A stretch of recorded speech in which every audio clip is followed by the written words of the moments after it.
Muy buenas, mis amigos, mis amigas, mis amados hermanos, bienvenidos a una sección más de preguntas y respuestas aquí en La Luz en mi Andar.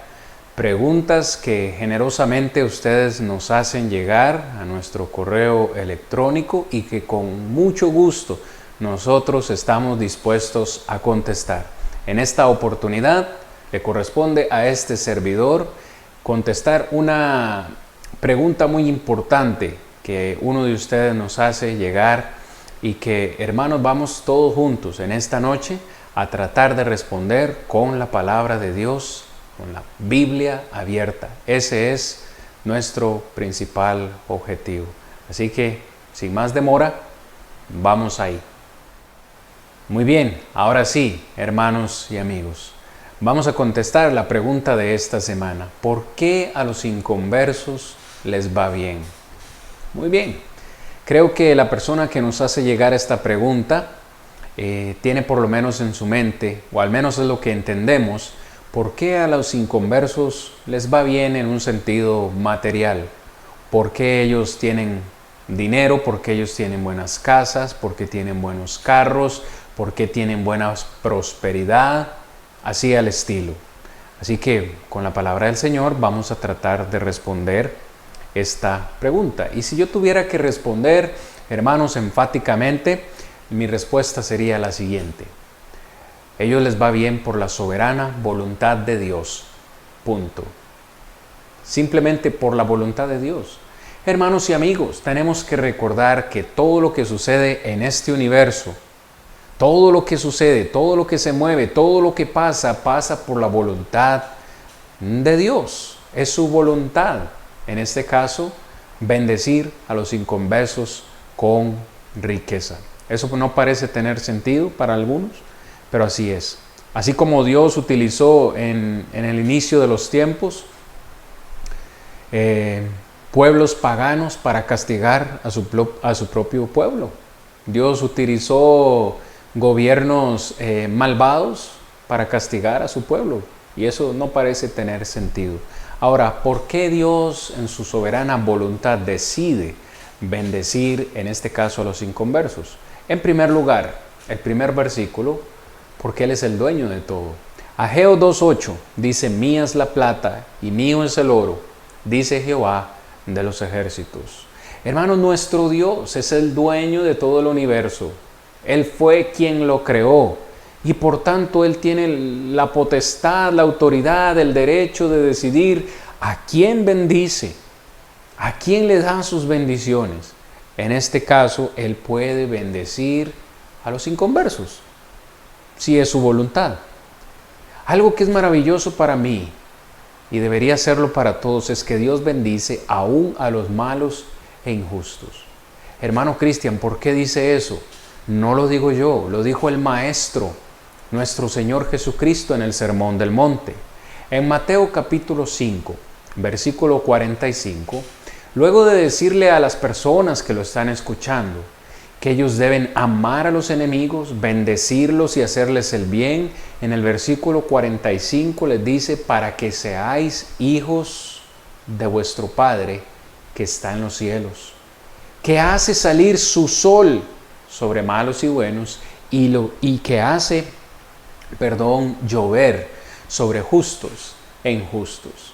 Algo que me fascina en este versículo y en las palabras de Jesús es que dice Jesús que el Padre Celestial en su voluntad hace o nos regala de su sol.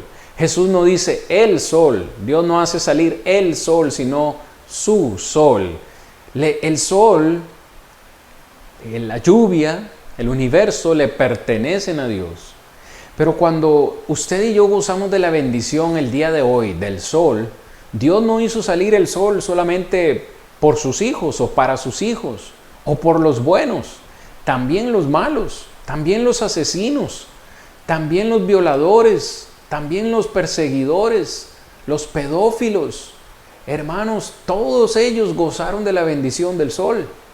Cuando Dios hace caer la lluvia sobre esta tierra, una lluvia que es importante para el crecimiento de alimentos y demás, esa lluvia Dios no la hace solo descender sobre nuestras casas o sobre nuestras vidas como hijos de Dios. Aún los gobiernos malvados, aún los países que están hundidos en pecado reciben esta bendición. ¿Por qué? El único argumento lógico que puedo ofrecerles en esta noche es que Dios da generosamente a todos, sin excepción. Dios muestra su amor para con toda su creación, no solo para con los seres humanos. Una vez más, el salmista en el Salmo 145, 15 y 16 nos dice de la siguiente manera: los ojos de todos esperan en ti. De todos, no solo buenos, sino también de malos, esperan en ti y tú les das comida a su tiempo. Abres tu mano y colmas de bendición a todo ser viviente. Ah, mis amados hermanos, qué maravilloso es poder darnos cuenta que no solamente los humanos gozamos de la bendición de Dios. Dios está pendiente y cuida de toda su creación, aún de los animales. Dios cuida, como vamos a ver en el siguiente versículo. Aún de los animales Dios tiene cuidado. Aún de las plantas y de los árboles Él tiene cuidado. Pero tan solo en este versículo podemos ver que la mayor bendición que Dios da a su creación es el tener que comer, lo esencial de la vida. Dice el salmista: abres tu mano y los colmas de bendición, les das comida a su tiempo. El Señor Jesús en Mateo capítulo 6, versículo 33 nos dijo: mas buscad primeramente el reino de Dios y su justicia, y todas estas cosas os serán añadidas. Si ve, hermano Cristian, ahí dice que tenemos que buscar de Dios, que tenemos que buscar de su reino, de su justicia, y todo lo demás va a venir. Así que los hijos de Dios necesitamos tener bendición, necesitamos o debemos tener riqueza.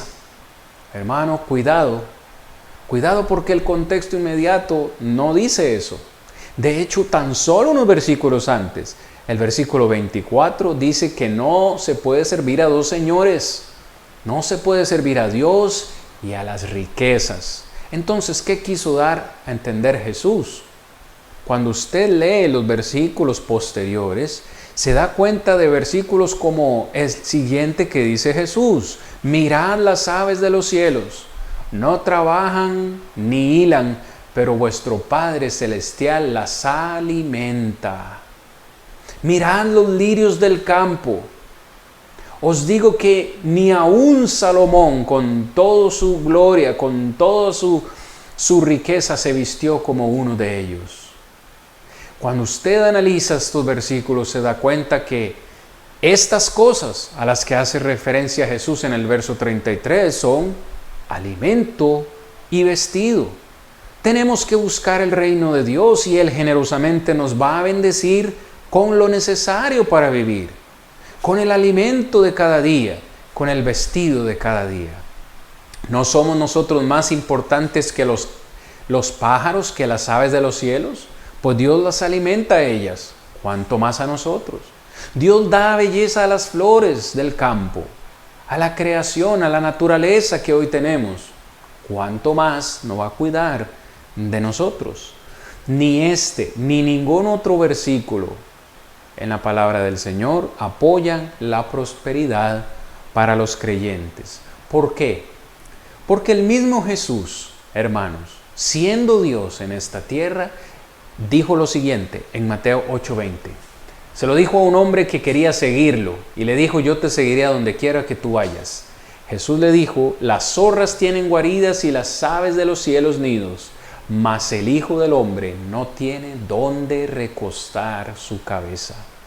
Dios, el creador del mundo, encarnado en un hombre, está diciendo que Él no tiene ni siquiera una almohada, no tiene un lugar donde recostar su cabeza. Así que los que pretendan seguir a Jesús tienen que entender que no necesariamente van a tener riquezas o abundancia material. Tampoco estamos diciendo que los seguidores de Jesús van a ser pobres. Tampoco estamos diciendo eso.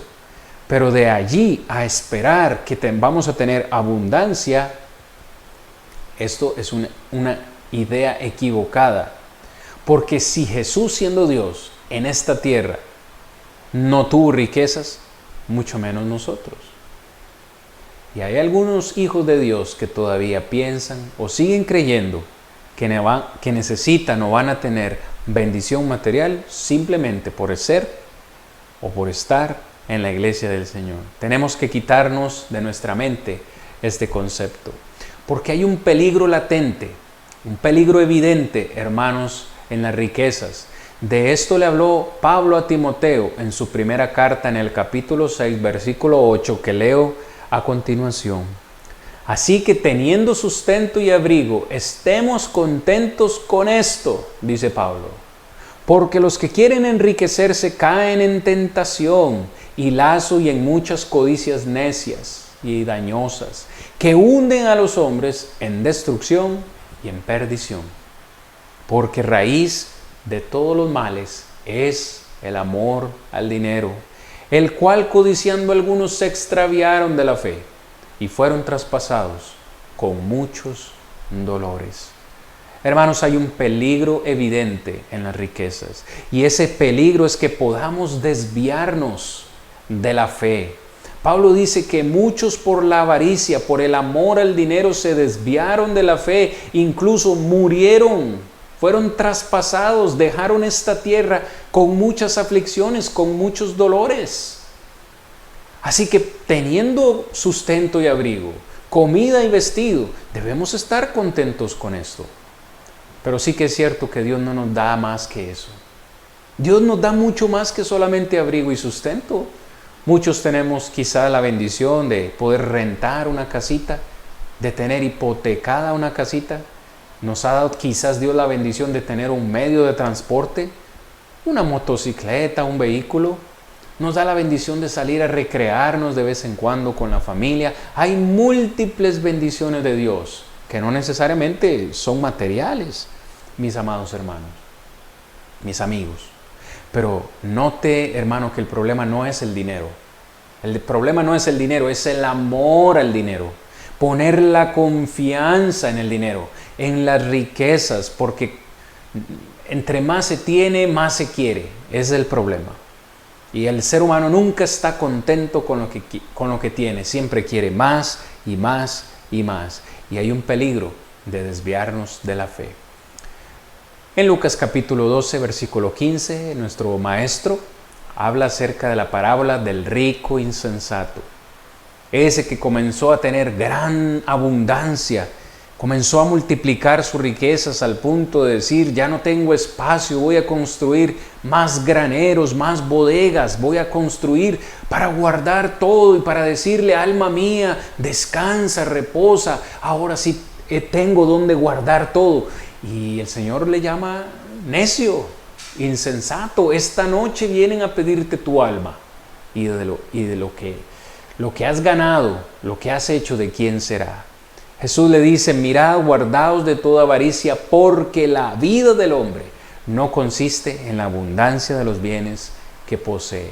El rico insensato puso más confianza, más valor al dinero, a las cosas materiales, al punto de olvidar el valor que verdaderamente su alma tenía. Tenemos que ser ricos para con Dios y no necesariamente ricos en un sentido material. Hermanos, no vamos a decir, mis amigos, no vamos a decir que las riquezas son malas. Hubieron hombres de Dios que fueron prosperados por Dios mismo. Abraham, en Génesis 13:2, vemos la gran riqueza que tenía. Tanta era su riqueza y la de Lot que tuvieron que separarse, porque era tanto ganado, tantas posesiones que tenían que ya no cabían en la tierra, tuvieron que separarse. Un hombre de fe, un hombre de Dios como Abraham. El mismo Salomón, sino el más rico de todos los reyes, uno de los más ricos y bendecidos por Dios. En 1 Reyes 10:23. Lo mismo podríamos decir de Ezequías en 2 Reyes 20:13. que por cuestiones de tiempo no tenemos tiempo a considerar estos textos. Pero ¿qué me dice de Job? Ese varón temeroso de Dios, que hacía oración aún por sus hijos, un hombre de Dios, grandemente bendecido, un hombre rico en su tiempo. Tenía camellos último modelo ahí parqueados en su propiedad, ganado por doquier, casas, hijos, una bendición material. Y fue lo primero que el diablo le arrebató. Y aún así Job no perdió su confianza en Dios. ¿Qué me dice de José de Arimatea en el Mateo 27:57? Y así podríamos citar otros hombres y mujeres de Dios que fueron prosperados. Así que el que los inconversos les vaya bien es una verdad también para los hijos de Dios. Hay hijos de Dios que son muy ricos. Conozco hermanos en la fe que tienen mucho dinero y son muy generosos para con la iglesia. Hermanos que tienen empresas y que dan empleo a otros cristianos. Así que no es cierto que solamente Dios bendiga o le permita tener o que les vaya bien solamente a los inconversos. También a los hijos de Dios les va bien. También los hijos de Dios prosperan. También los hijos de Dios sufren, al igual que los inconversos. Todos dependemos de la voluntad soberana de Dios. Ahora, no todos tuvieron la misma actitud para con las riquezas. Tenemos el ejemplo del joven rico, ahí en Marcos capítulo 10, versículos 17 al 30. Maestro bueno, ¿haciendo qué cosa? Heredaré la vida eterna. Bueno, ya sabes los mandamientos. Él dice, todo lo he guardado desde mi juventud. Bueno, dice Jesús, solamente una cosa te falta. Anda, vende todos tus bienes, dalo a los pobres y luego ven y sígame. La historia dice que este hombre se fue triste porque no pudo hacer tal cosa, porque eran muchas las posesiones que él tenía. Y luego el Señor Jesús dice, cuán difícilmente entrarán en el reino de los cielos los que tienen riquezas, los ricos. ¿Será que Dios descarta o hace a un lado a los ricos por ser ricos? No, Dios no hace acepción de personas. El problema está en que los ricos ponen su confianza en las riquezas, al punto de olvidarse de Dios, al punto de olvidar el valor de su alma. Y Cristo Jesús dice, es difícil por eso. Es más fácil incluso que un camello pase por el ojo de una aguja. Imagínese usted los términos en los que los pone Jesús. Es más fácil que un camello pase por el ojo de una aguja que un rico entre en el reino de los cielos. Así que una vez más, sigue habiendo un peligro latente, evidente, en las riquezas. Y es que las riquezas nos pueden apartar de la fe, nos pueden apartar del camino verdadero que Dios nos ha tratado.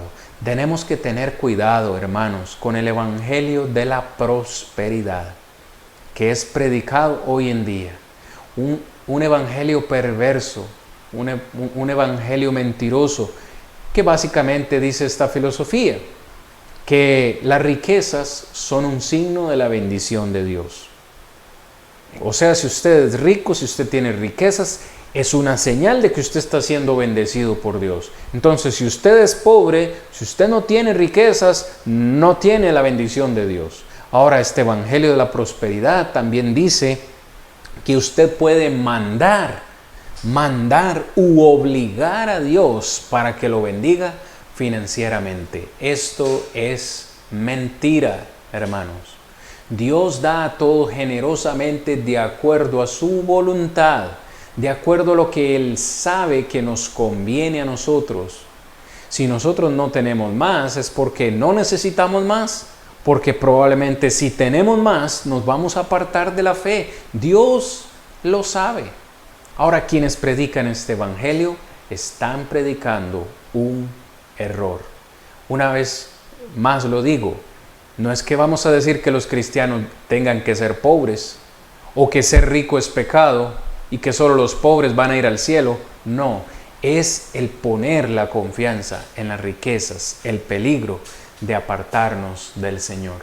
Termino con ustedes en esta noche, mis amados hermanos, con este versículo. Proverbios 22:2. De más estima es el buen nombre que las muchas riquezas, y la buena fama más que la plata y el oro. El rico y el pobre se encuentran, a ambos los hizo Jehová. Mis amados amigos, mis hermanos, más importante que las riquezas es tener un buen nombre. Más importante y de más valor que el oro y la plata es tener una buena fama.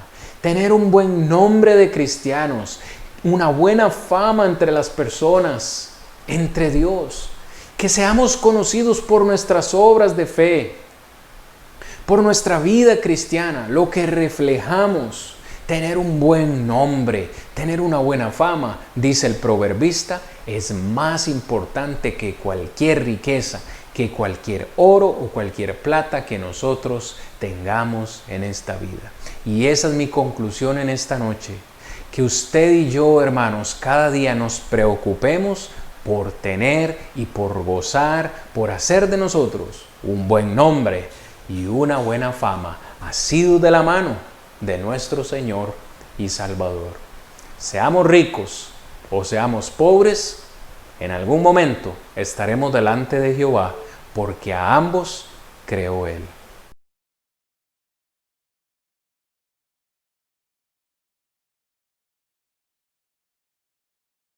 El día de hoy estaremos considerando esta pregunta que fue puesta en una de nuestras transmisiones. La pregunta dice: ¿el pecado de muerte del que habla Juan es el no arrepentimiento? Y si es así, ¿se puede orar por un hermano que no se quiere arrepentir?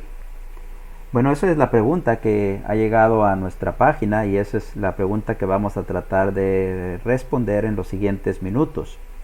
Esperemos que si usted fue la persona que hizo esta pregunta, usted esté atento a la respuesta. Si usted no hizo esta pregunta, pero es algo que en algún momento le ha inquietado, bueno, es una buena oportunidad para saber aquí lo que la Escritura dice. ¿Qué es el pecado de muerte?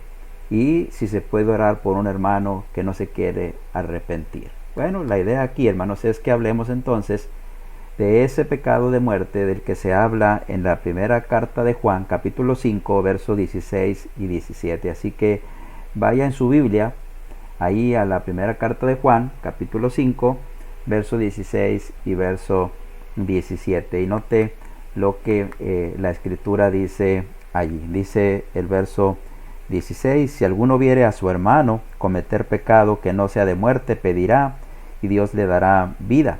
Esto es para los que cometen pecado que no sea de muerte. Hay pecado de muerte por el cual yo no digo que se pida.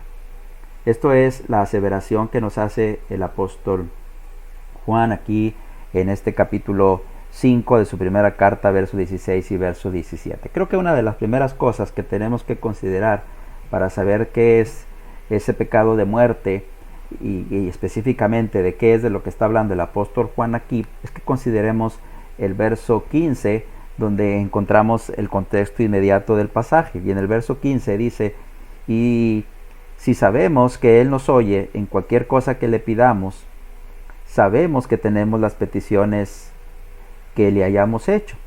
Si alguno viere cometer a su hermano pecado que no sea de muerte, pedirá, y Dios le dará vida. ¿Ok? Entonces considere primeramente el verso 15. El verso 15 nos dice que el cristiano puede confiar plenamente en que Dios oye sus peticiones. Nota, y si sabemos que Él nos oye, es decir, nosotros sabemos que Dios escucha nuestras peticiones. En el verso 14 dice: y esta es la confianza que tenemos en Él, que si pedimos alguna cosa conforme a su voluntad, dice, Él nos oye. Así que el cristiano puede confiar plenamente, primero, que Dios le oye. También el cristiano puede confiar plenamente que si es la voluntad de Dios, Él va a responder.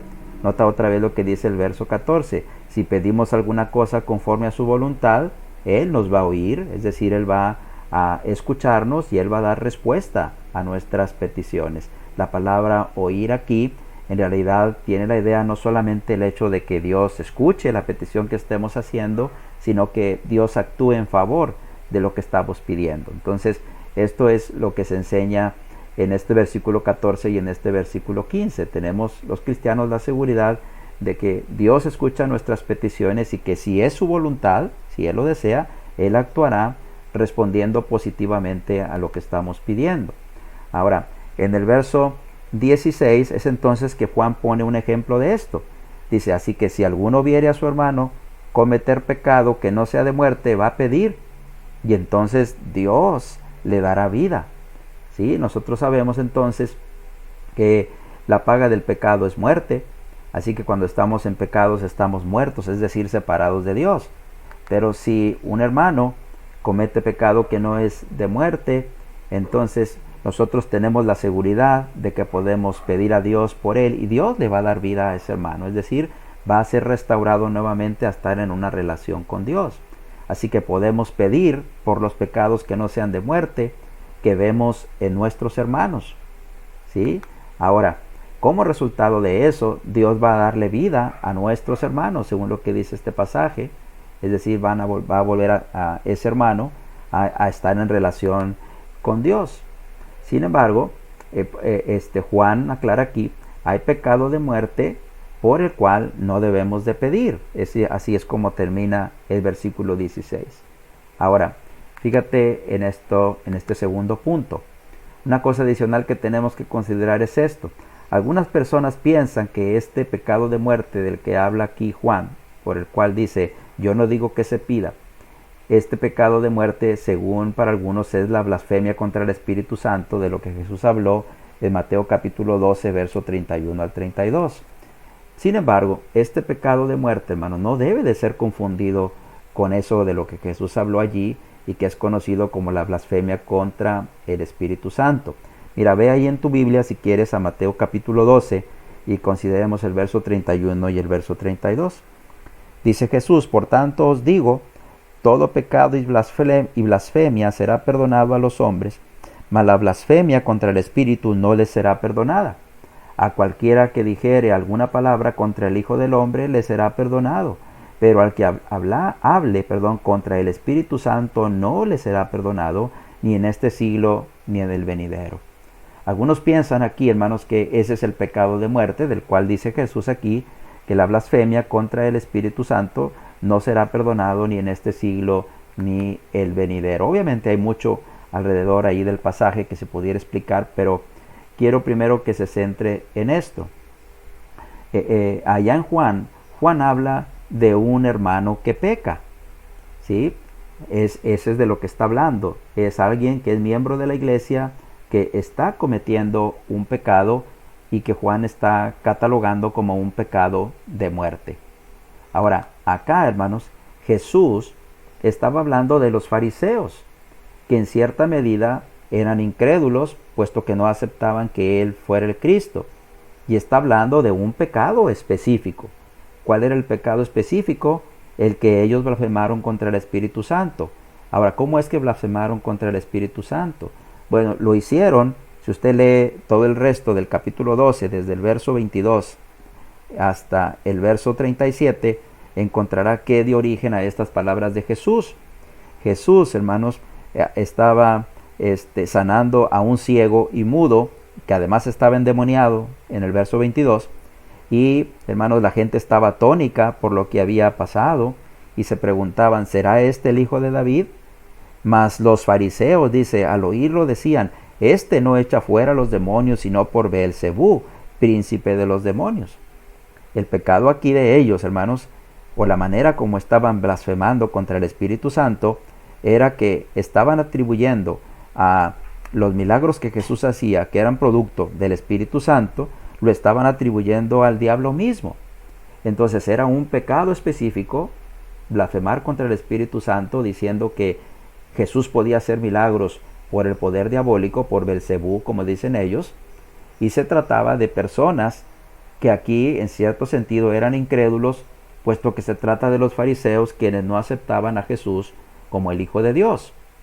Ahora, otra cosa que tenemos que considerar es que no se trata aquí en Juan en que nosotros vemos el pecado o el acto mismo del pecado y entonces yo pido en ese momento a Dios y Dios le perdona.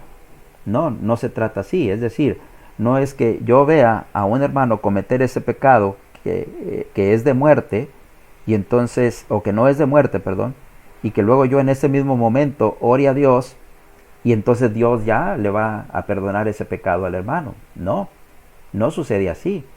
En realidad Dios va a perdonar ese pecado cuando haya arrepentimiento en el hermano que está cometiendo ese pecado. Así que es necesario el arrepentimiento. Por ejemplo, si recordamos lo que nos dice el mismo Señor Jesucristo en Lucas capítulo 13, verso 3, Jesús es claro allí cuando dice: os digo, no antes, si no os arrepentís, todos pereceréis igualmente. El arrepentimiento entonces es necesario.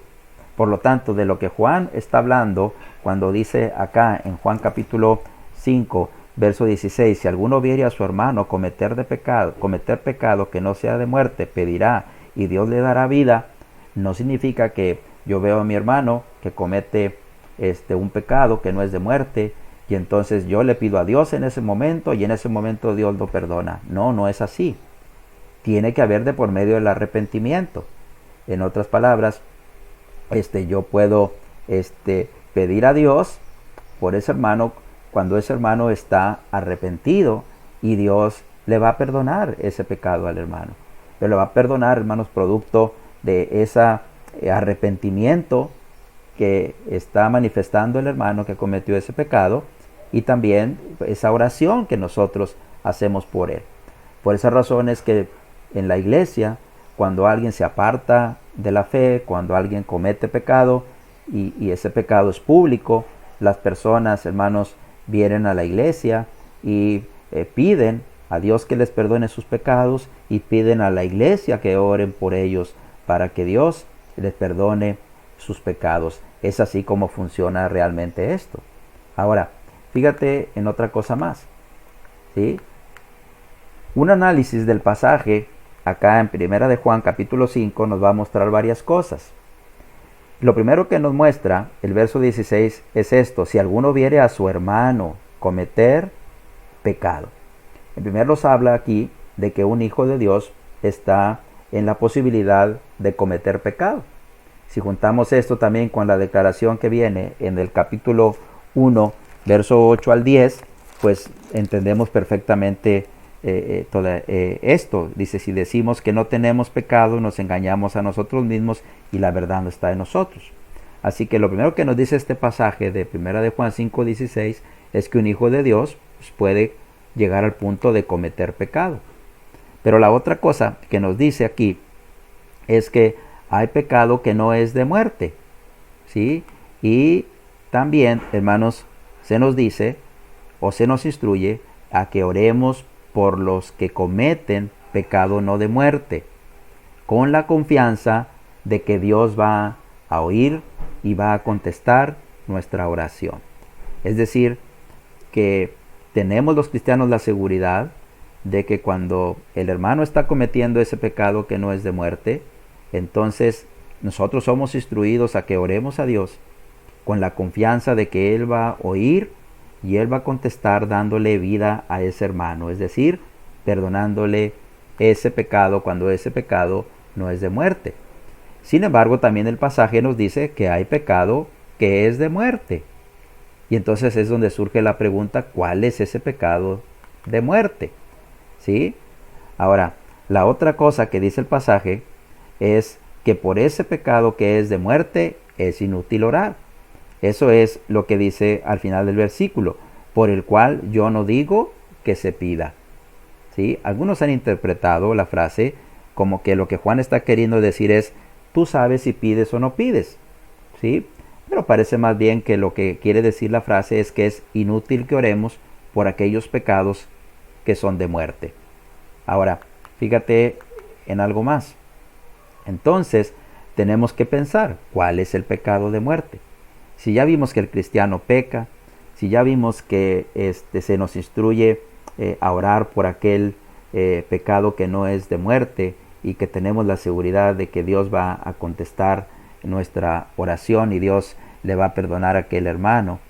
Pero hay un pecado que es de muerte, y ese pecado, dice Juan, es inútil que pidas por él. Bueno, ¿qué es ese pecado de muerte?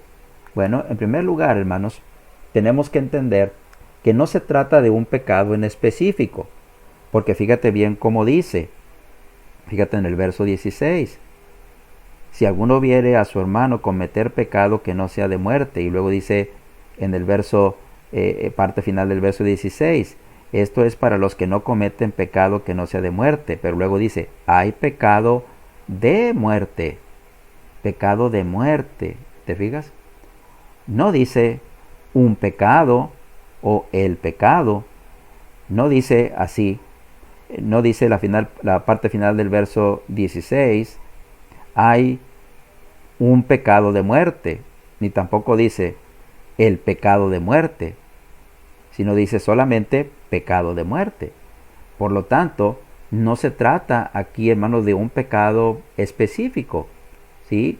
Como por ejemplo cuando hablamos allá de la blasfemia contra el Espíritu Santo, era un pecado específico, blasfemar en contra del Espíritu Santo. Pero aquí simplemente se habla de un pecado de muerte, pero no se especifica algún tipo especial de pecado. Este pecado, aparte, hermanos, lo que podemos sacar del pasaje es que era algo que un hermano como tú y como yo podía identificar, y podemos identificar claramente. Fíjate cómo dice, si alguno viere, de tal manera que para los cristianos es posible identificar un pecado que es de muerte o el pecado que es de muerte, ¿sí? Es decir, que el que ora distingue el pecado de muerte y el que no es de muerte, y distingue esto para orar por el pecado que no es de muerte y para no orar por el pecado que es de muerte. Entonces, no se trata de un pecado específico, pero sí se trata de un pecado o del pecado que un hermano, un miembro de la iglesia, puede identificar claramente. Ahora, cuando se habla de la muerte aquí, obviamente no se refiere a la muerte física, sino está hablando de la muerte espiritual. De otra manera, hermanos, pues entonces pudiera haber el pecado causaría la muerte física, y a veces hay personas que cometen pecados gravísimos, si le queremos poner ese título, y sin embargo siguen viviendo. Bueno, entonces aquí la muerte no es física, sino espiritual, es decir, es el estar separados de Dios por causa del pecado. Entonces, hay pecado que no es de muerte, es decir, es un pecado, ¿sí? que no es de muerte, porque yo oro a Dios y el hermano es perdonado de ese pecado y vuelve a estar en comunión con Dios. Sin embargo, hay pecado que es de muerte. Ese pecado separa de Dios y es inútil que yo ore por ese pecado. Ahora entonces, fíjate en esto. Es un pecado, además, que solo los hijos de Dios pueden cometer. Se está hablando aquí de un hermano que comete el pecado de muerte. Ahora, entonces, no se trata tampoco aquí de pecados capitales, como algunos le han llamado. A veces nosotros cometemos el error de pensar que hay pecados que son más graves que otros. Sí hay pecados que pueden traer consecuencias más graves que otros, pero delante de Dios el pecado siempre será pecado, no importa que sea una mentira o que sea un asesinato, ¿sí? No hay tal cosa como pecados capitales en la Biblia. Por lo tanto, el pecado de muerte no se refiere a algún tipo de pecado en especial o a los llamados pecados capitales. Entonces, el contexto de la carta, hermanos, también tiene que ser analizado aquí. Y esta carta enseña mucho sobre el pecado y el perdón. Por ejemplo, nosotros leemos en el capítulo 1, verso 8 al 10, que el pecado en la vida del cristiano es real. Nadie puede decir, aún siendo cristiano, que no comete pecado, ¿verdad? Leemos ahorita en el verso 8 solamente del capítulo 1, que dice que si decimos que no tenemos pecado, nos engañamos a nosotros mismos y la verdad no está en nosotros. Pero si confesamos nuestros pecados, Él es fiel y justo para perdonar nuestros pecados y limpiarnos de toda maldad. Si decimos que no hemos pecado, le hacemos a él mentiroso y su palabra no está en nosotros. Nota como el verso 8 y el verso 10 habla de que seguramente el cristiano va a cometer pecado en algún momento, porque el pecado en la vida del cristiano es real, es algo que sucede. Aunque hemos sido perdonados nuestros pecados en el bautismo, ahora nosotros debemos de esforzarnos por caminar en la luz, pero a veces, hermanos, dejamos de caminar en la luz y cometemos pecado, ¿sí? Entonces el pecado está presente en la vida del cristiano. Esto es lo que nos dice la primera carta de Juan, capítulo 1, verso 8 al 10. Ahora también la carta nos dice en el 3.8 dónde se origina ese pecado. En el 3.8 dice, el que practica el pecado es del diablo, porque el diablo peca desde el principio. Para esto apareció el Hijo de Dios, para deshacer las obras del diablo.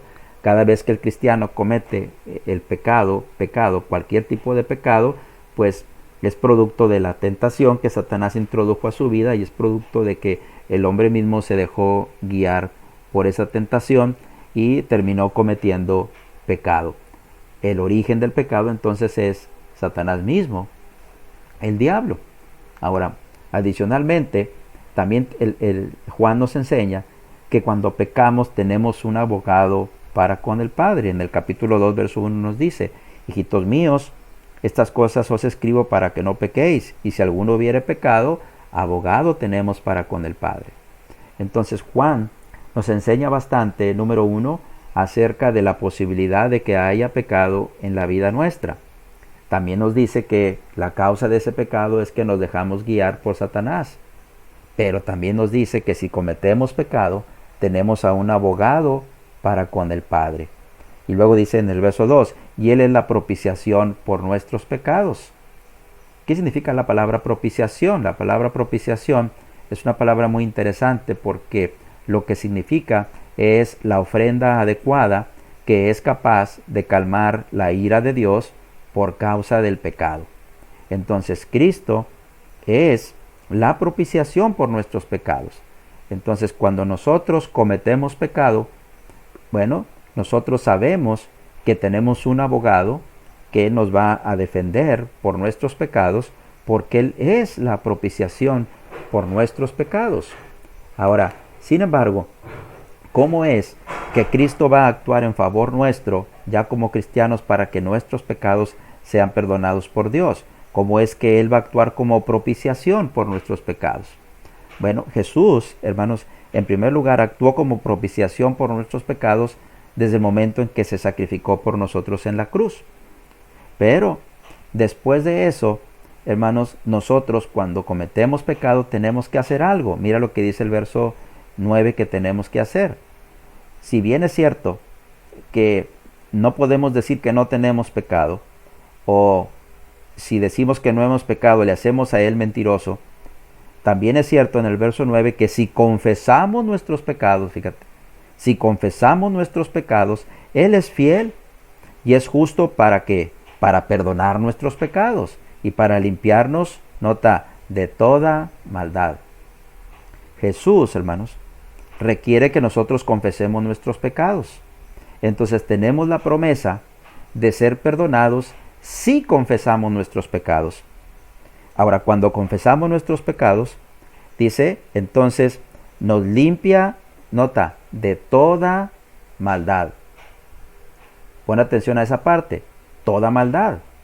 Por lo tanto, todo pecado que yo confiese, todo pecado del cual yo me arrepienta, que eso es a lo que equivale la palabra confesar aquí, entonces es sujeto a ser limpiado por medio de Cristo, porque Él es la propiciación por nuestros pecados.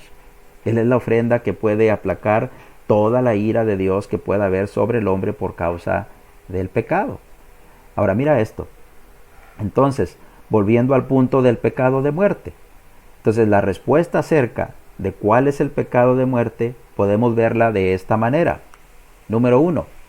Dios, según esta declaración del verso 9 del capítulo 1, Dios puede perdonar cada pecado de cualquier naturaleza si éste es confesado.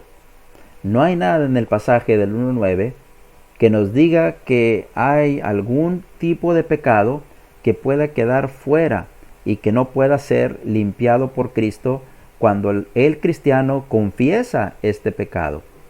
Entonces lo primero que tenemos que ver es que Dios va a perdonar, según el verso 9, cada pecado de cualquier naturaleza si éste es confesado, es decir, si la persona se arrepiente de ese pecado. Ahora, mira la segunda cosa. Según el 5:16, hay pecado entonces que Dios no perdonará. ¿Cuál es ese pecado que Dios no perdonará? Bueno, es el pecado al que Juan designa aquí como el pecado de muerte. Entonces considera estos dos puntos aquí. Si Dios perdona cada pecado de cualquier naturaleza, si éste es confesado, y si hay pecado que Dios no perdonará, entonces la conclusión es esta. El pecado que Dios no perdonará es simplemente, fíjate, un pecado, cualquier pecado, todos los pecados que un hermano no confiese. ¿Sí? Si la premisa superior es que Dios va a perdonar cada pecado de cualquier naturaleza si éste es confesado, y la segunda premisa es que hay pecado que Dios no perdonará, entonces la conclusión es que el pecado que Dios no perdonará es simplemente, o el pecado que Juan le llama pecado de muerte, es simplemente el pecado, un pecado, cualquier pecado, todos los pecados que un hermano no los confiesa, es decir, que un hermano no se arrepienta de él. Entonces, en realidad lo que estamos diciendo aquí es que si el hermano peca, fíjate, y confiesa su pecado, es decir, muestra arrepentimiento, confiesa su pecado, entonces yo debo de orar a Dios por él. Esto es lo que nos enseña también Santiago capítulo 5 y verso 16. Fíjate lo que dice Santiago 5:16. Confesaos vuestras ofensas unos a otros y orad unos por otros, para que seáis sanados. La oración eficaz del justo puede mucho. Así que se nos alienta, se nos motiva, tanto en Santiago 5:16 como en Primera de Juan capítulo 5, verso 16, a orar por los pecados que nuestros hermanos cometen cuando esos pecados son confesados, es decir, cuando ese hermano muestra arrepentimiento. Sin embargo, el hermano que peca y no confiesa su pecado, es decir, no muestra arrepentimiento, sino que se mantiene en rebelión e insiste en pecar, empieza a practicar el pecado, entonces dice Juan, es inútil que ores por él. Ese es el pecado de muerte, por lo tanto. Es el pecado del cual el hermano no se arrepiente. ¿Sí? Ahora, podemos entonces orar por un hermano que está en esa situación de rebeldía hacia Dios. Bueno, Juan dice, yo digo que no se pida. Algunos interpretan como que dicen, bueno, tú sabes, tienes la libertad de saber si oras por él o no. Pero parece más bien que lo que Dios quiere decir aquí es que es inútil que oremos. Y creo que es fácil entender eso. Dios no va a poder perdonarle un pecado, no le va a poder dar vida a un hermano, sea cual sea el pecado que haya cometido, si no se arrepiente de él, si se mantiene en rebeldía, si sigue practicando ese pecado. Pero sí va a perdonarle el pecado, cualquier pecado, ¿sí? Si ese pecado es confesado por el hermano, es decir, si el hermano muestra que realmente se ha arrepentido de ese error que cometió. Así que entonces, fíjate en esto, hermano. El pecado de muerte entonces es el pecado del cual el hermano no se arrepiente. Y en respuesta a si puedes orar por él o no puedes orar por él, realmente lo que Juan dice es que es inútil que oremos por él. Si usted quiere puede seguir orando, pero en realidad delante de Dios es inútil, porque mientras esa persona no muestre arrepentimiento, pues es imposible que realmente Dios pueda darle vida, perdonarle a ese hermano y que vuelva a estar en comunión con él. Bueno, esa es la respuesta a esta pregunta. Esperemos haber sido claros y que no haya duda en esto, y si aún hay alguna duda, pues con gusto estamos a sus órdenes para lo que pueda o necesite ser aclarado. Dios les bendiga.